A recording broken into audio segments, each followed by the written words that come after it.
আজকে আমাদের আশিক কম্পিউটারে আমরা একটি মাদারবোর্ড ঠিক করেছি। এটির অনেকগুলো প্রবলেম ছিল। এটি হচ্ছে ডুয়েল 5 ভোল্ট 12 ভোল্ট সেকশনের মেইন মুসপেক সমস্যা। এটি আমরা লাগাবো, এটি উঠানো হয়েছে। এখানে বিআরএম আইসি প্রবলেম ছিল, এটি লাগানো হয়েছে। তারপর হচ্ছে এর যে এসআইও আছে দেখতে পাচ্ছেন নোভাটনের, এটিও প্রবলেম ছিল, এটি লাগাইছি মাত্র। দেখতে পাচ্ছেন যে একবারে পিনগুলো একবার জংকার ছিল, একবার এখন নতুন চকচকের মতো করতেছে।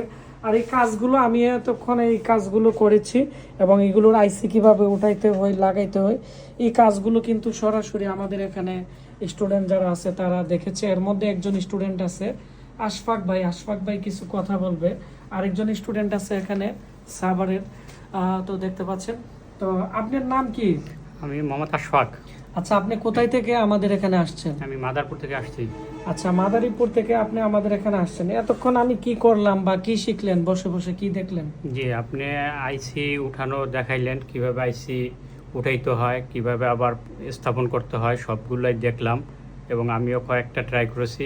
মাশাআল্লাহ এখন আচ্ছা, পারতেছি। এখন তো এসআইও, তারপরে বিআরএমআইসি ছোট ছোট রেজিস্টার, তারপরে ইউএসবি ছোট ছোট প্রোডাকশন আইসি গুলো, এগুলো কি আপনি খুলে লাগাইতে পারবেন? মানে আমি তো অনেকগুলো টেকনিক দেখাই দিছি, কিভাবে আইসি লক করতে হয়, কিভাবে আইসি মানে সোল্ডার উইক দিয়ে এগুলো পিন শর্ট থাকলে পিন খুলতে হয়, কিভাবে ছোট আইসি গুলো ছোট রিবোলিং এর পেস্ট ব্যবহার করে কিভাবে এটাকে নতুন করে পিনগুলো রিসোল্ডারিং করতে হয়।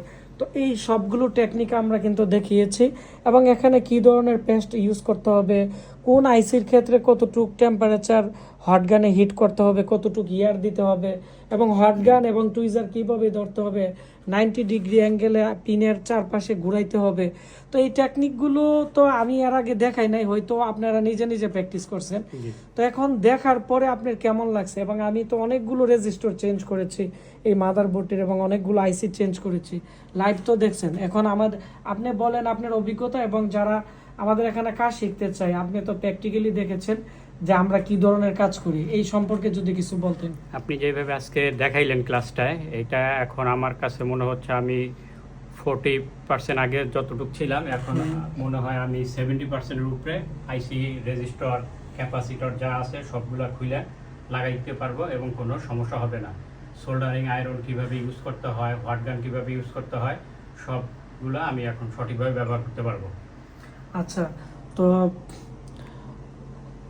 আপনি তো সবাই আপনারা যাদের কম্পিউটারের সমস্যা ভিডিওর নিচে কমেন্টস করবেন। আসলে হাতে অনেকগুলো কাজ আছে আমাদের, সেজন্য আমরা ভিডিওটি আর বড় করলাম না। তো সবাই ভালো থাকবেন। যাদের মাদারবোর্ড ল্যাপটপের সমস্যা ভিডিওর নিচে কমেন্টস করবেন। আর যারা আমাদের এখানে ল্যাপটপ